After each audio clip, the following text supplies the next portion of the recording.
Now to India, where German Chancellor Friedrich Merz has begun a two-day trip. It's his first official visit to an Asian nation. Merz was welcomed by Indian Prime Minister Narendra Modi in the city of Ahmedabad in Modi's home state of Gujarat.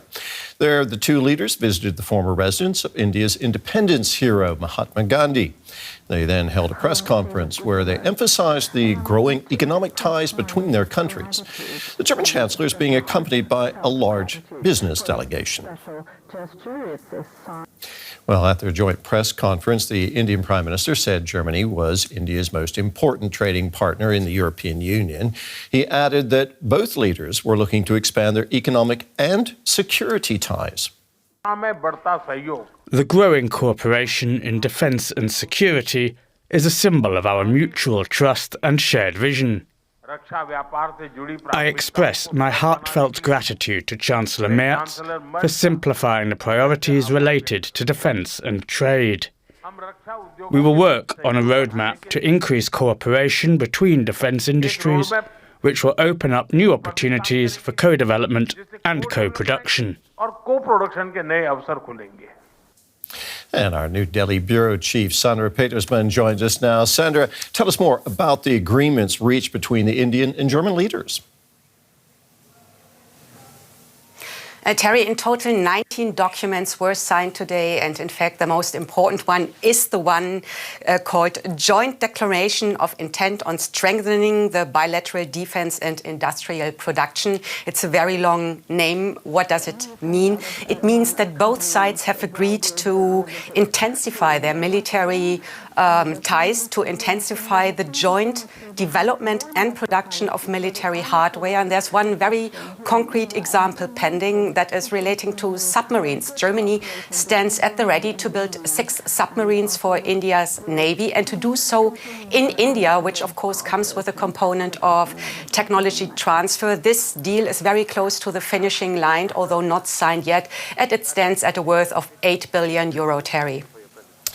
And then, of course, we also have other important things signed today that would aid Germany further. For instance, one declaration signed on skilled labor migration from India to Germany, and 2 more declarations that I found very important is one on working together on cooperation in the field of emerging critical technologies, read artificial intelligence, and also critical minerals, as both sides seek to diversify their supply chains in these fields, and they look at each other to do so, Terry. So, Sandra, what does all this tell us about, what have we learned so far during all of this visit about the evolving relationship then between Germany and India? Because India also cooperates with Russia and China. The Chancellor's visit comes at a time of great geopolitical turmoil.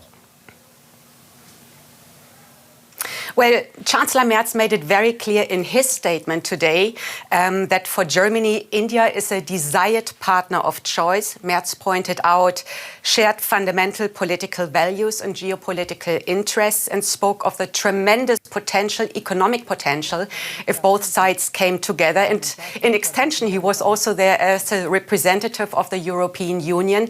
And there is the EU-India summit taking place on January 27th. And both sides are very likely to sign a bilateral trade agreement, 2 decades in the making. And the Chancellor, after the press statements in a separate conversation with a delegation of German journalists, pointed out that he is very sure that we will really see the signing of this free trade agreement between India and the European Union, which of course would give Germany and other EU states more access to the vast Indian market. India is the fastest growing big major economy of this world. And of course, from the Indian side, if you look at it, it means they get more access to technology transfer, especially when it comes to high-end technology, also in the defense sector. So that, I think, is to be seen in the light of the geopolitical turbulences caused by Donald Trump in the United States. Both India, Germany and the EU in extension have been at the receiving end of Trump's foreign policy decisions, be it India with the punitive tariffs or be it Germany and other liberal European democracies when it comes to Trump criticizing the state of said liberal democracies, Terry. So the two of them are really looking at each other to close political and strategic gaps emerging because of the United States. And in that sense, I think Germany and most of the European countries are okay with India maintaining its strategic autonomy, which means also India's relationship with Russia. Sandra, thank you very much for those insights. That was our New Delhi Bureau Chief, Sandra Petersmann. Let's bring in Ambika Vishwanath. She is a political analyst and a co-founder and director of the Kubernein Initiative, a geopolitical advisory firm, and she's joining us now from Melbourne in Australia. Welcome to the program, and thank you so much for joining us. How is India's growing global influence reshaping its economic and political ties with Germany? Hi, good evening, and thank you for having me on this program all the way from Melbourne, Australia. I think there's two clear signals, right, as to how we, both in India but also in Germany, we're looking to reshape these ties. One, we've seen in the last few years from the German side, there has been more focus on looking at aspects that are beyond some of the very traditional areas of the relationship. Whether we're looking at now at more a potential agreement on like defense cooperation, for example, whether we're looking at an increased relationship on trade and the EU-India trade agreement hopefully should push some of that over the line, more tech transfer, more on green hydrogen and other aspects of climate. The very fact that Chancellor Merz is making this visit to India as his first stop in 2026 at a time when this year has begun with a whole lot of various kinds of disruptions that I think people didn't expect, some that were expected, is a very clear signal that both countries are really keen on moving beyond what we have considered the relationship to look like. As someone who's worked on this relationship for almost 15 years now in various capacities, I can say that in the last 3 to 4 years, we've seen this growing quite tremendously. And I think the fact that also that the Chancellor has gone to Gujarat and then will be going to Karnataka tomorrow signals an important message that, you know, India is not just about what's coming out of New Delhi or Mumbai or some of the more typical areas of where you see this relationship growing, but it's also to look at India in a much more nuanced and holistic fashion. So I think these are really important, yeah. So if you had to get a bit deeper there, what do you see India wanting from Germany? Well, there's a whole list of things that India would say that it wants from Germany, but I would start by saying that India wants to be seen as a more of a partner than a recipient of this relationship. And I no doubt this has happened in the last few years. India wants to be a much seen on an equal footing. And we've seen that already, right? There are clear signals from both the previous administration in Germany and from this government that they view India as a more equal partner.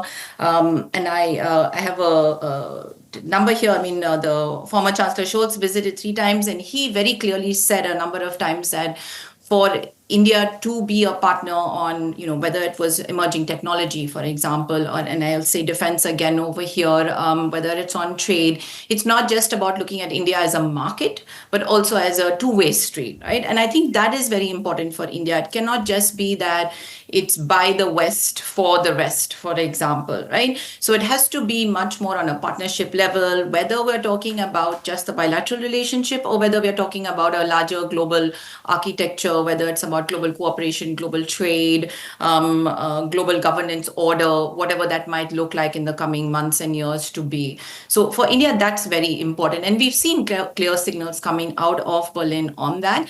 But it can't just be at that highest political level. It has to trickle down as well. And we're seeing some of that trickling down, whether it's at the research level, R&D, whether it's at the university level, whether it's at, think tank to think tank level. There's a lot more collaboration on an equal footing. And that's definitely understood and is very much appreciated, I would say, on the Indian side as well. Okay. Thank you so much, Ambika Vishwanath, co-founder and director of geopolitical advisory firm Kubernein Initiative. Thank you so much. Thank you.